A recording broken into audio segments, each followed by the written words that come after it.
Howdy goes it, everyone. My name is Luxeley on my Revenant. Place to explore. Sorry. Can't wait.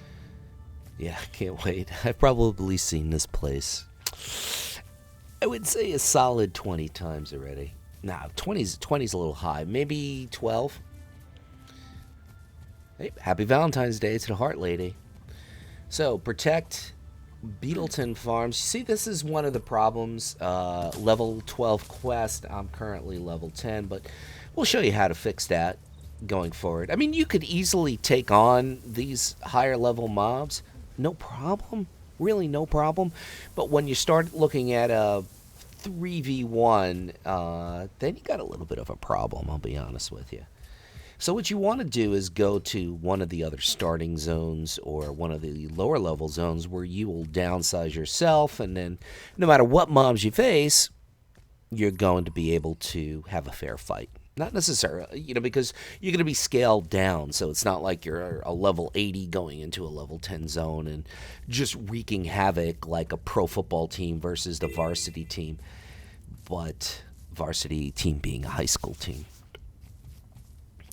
So here we got to destroy some bees and get rid of some really bad artwork that's kind of plastered up along the buildings here. See, erase. Erase. It's like a graffiti erase program. That's all it is. Very simple. Why does the movie American Graffiti pop into my mind? Classic movie. Let me know if you guys ever saw that.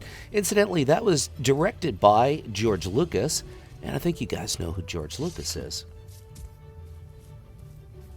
He basically made the film about his high school years growing up in Northern California. And it starred Ron Howard, who went on to star in Happy Days, which was a very similar spin-off to American Graffiti. And, of course, Ron Howard became a famous Hollywood director. One of his first movies, little-known movie called Night Shift, which was absolutely hysterical. I suggest you pick it up and check it out one day. And then Splash and many other movies, including Apollo 13. Definitely an excellent director. Although his recent take on the event that the book from Herman Melville, Moby Dick, was based on, left something to be desired. For some reason, those ocean disaster movies never do that well, save, of course, Leonardo DiCaprio and company in Titanic. I'm king of the world! Oh, boy. A movie endlessly defined as a chick movie, but I happen to like it. Do you guys like chick movies? Honestly, you could be honest with me. You could be a little bit honest, because we won't hold it against you. You don't have to write it in the comments. You could just, what could you say? I love chicks. And you could pop that in the comments, and nobody would know any better. So it's no one. We won't sell you out, I promise. Some chick movies aren't so bad. One of the ultimate chick movies ever made was this movie called Made in Heaven. I think it came out in 86, 87, or 88. Had Timothy Hutton and the girl from Top Gun, whose name escapes me at the moment. I'm sure it's going to pop in my mind at any given. Kelly McGinnis was her name. Went to his mansion. I can't even go in on how sappy and ridiculous the movie was, but it was, in my opinion, the biggest girly film ever made. So if you're a girl, or you know a girl, and you want to impress her, rent that movie. She'll love you. Of course, you might have to have your iPhone and watch something else while that's on, and she probably would be so engrossed in the film she wouldn't even notice. I am really neat. Thank you. I appreciate that. Moving right along, now we're going to check out this vista. Hit the view button, and there we go. Painted elegance. I like the way they do this.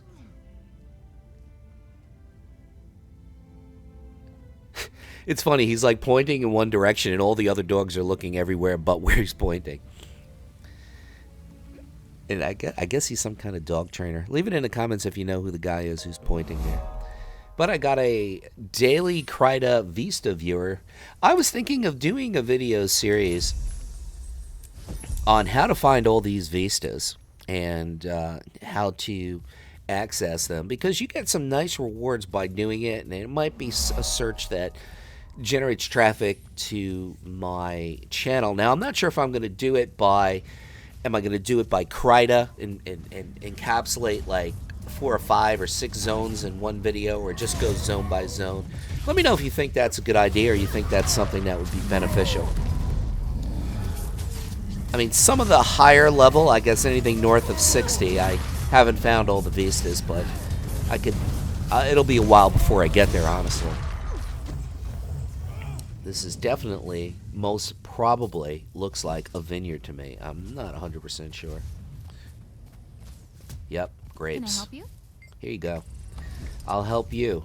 Help me! Help you! That's what we're doing here. So we gotta pick grapes and kill centaurs.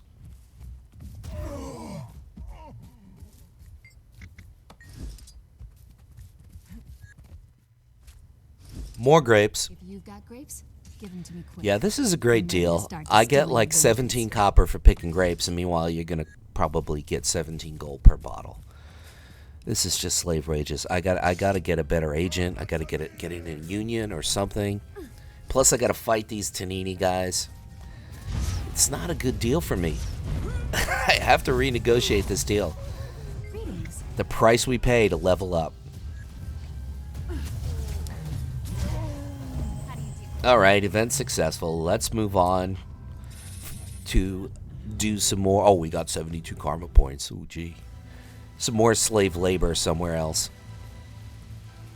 You ever notice that about the NPCs? It's like, what would they do without us? I mean, it's like they can't kill anything, they can't do anything without us. I guess. And meanwhile, some of them are like significantly higher levels, but yet they need our help. Alert! Yes! I'm in the middle of your camp. Pretty much walked in unnoticed. You're dead. You're now glue. Get it, glue. Centaurs. Kind of horse people. Horse slash man. For the Tanini! Soon to die. There you go. And you're dead. There you go. No famous last words that time. Usually they say something like, I don't even know what they say. I barely pay attention to them. Maybe we'll find out soon. I will live on. No, you won't. No, you won't. You will probably respawn. That, you know, get reincarnated. That happens in video games. No famous last words that time. If you were in a video game and you got killed, what would be your famous last words to someone who either you killed? What would be your last words to them? Or if you were taken out, what would be your last sentence? What would be your last words? I'd be curious to know, and I do respond to comments, so that's one of the things that, as a small YouTuber, I try to take advantage of as long as I most possibly can, and I still can at this point. So let me know, what would be your famous last words if you were a dead character, or a dying character, or a soon-to-be dead character in a video game? I will live on. Yes. I'm not even going to dignify that response, because he's not going to live on. We both know that. He will be reincarnated about, I'd say about 1,000 times. More centaurs. Oh, it seems like I could handle 2 of them without a problem. 3 might be a bit of a challenge. All who injure us will pay. Yes, exactly. Boom. Uh-oh, now I got 3. But 2 of them are down on health. Pop up my shield. And I don't know if you guys noticed, I don't really bother much with the dodging. Which is probably not a good practice to get into, because it's bad. Leveling in MMOs really does formulate a lot of bad habits if you plan to PvP going forward, because how you level and the things you do as you're leveling is very, very different than in PvP. Particularly in PvP, you're going to want to be doing a lot more dodging, and I should be getting myself more acclimated to dodging and doing more dodging. Plus, in PvP, you can be more evasive, you could be more mobile than you can while you're questing to a large extent, and do that to evade damage, because the players actually have to adjust to your positioning if you're constantly switching up your positioning, which is, with artificial intelligence, they adjust a lot quicker and a lot more effectively. But what are your thoughts? Do you think that questing in some ways takes away from the way you should PvP, or developing skills for PvP? I think in some ways it does. I'd be curious what you guys have to say about that. Now I'm getting a little bit bold, and we are in a level. Congrats to me. I am officially now level 11. Only 69 levels to go.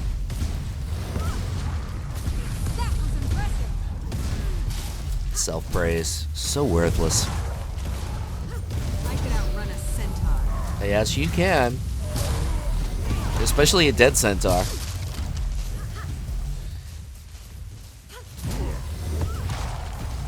So as soon as I finish up this fight with the Taninis, whatever you call them, the horse people, the centaurs,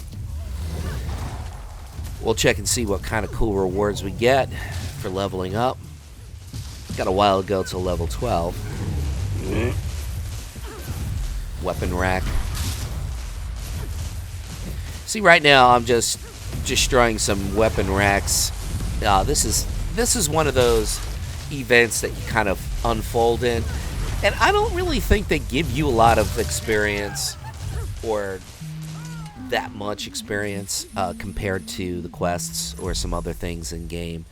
They do give you some karma, though. They give you probably twice as much karma, but maybe about half as much experience. I always notice it does not really give a lot of experience. And the thing is, some of these events you can solo, but some of them you need help. And if there's nobody around, well, Houston, we have a problem. So now we're going to grab some new abilities. This is part of the Dwarf, which is the only legendary fighter that I have right now, the Dwarf. Forced entanglement, basically, it's just going to lock somebody down, and I also got that whirling hammers thing. What that does is it heals me a small amount and does some damage, so it's a nice combo to do a little bit of damage and get a little bit of healing. It works better when you're fighting mobs, obviously, because you'll get twice the amount of damage and twice the amount of healing than if you were just going to solo somebody. Not to say in certain situations you wouldn't use it to solo people. You could. Look, another Tanini.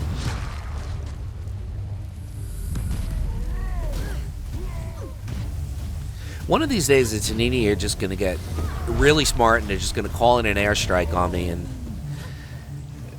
it's going to be all she wrote, and then I'll just say, I live on. I will be broken.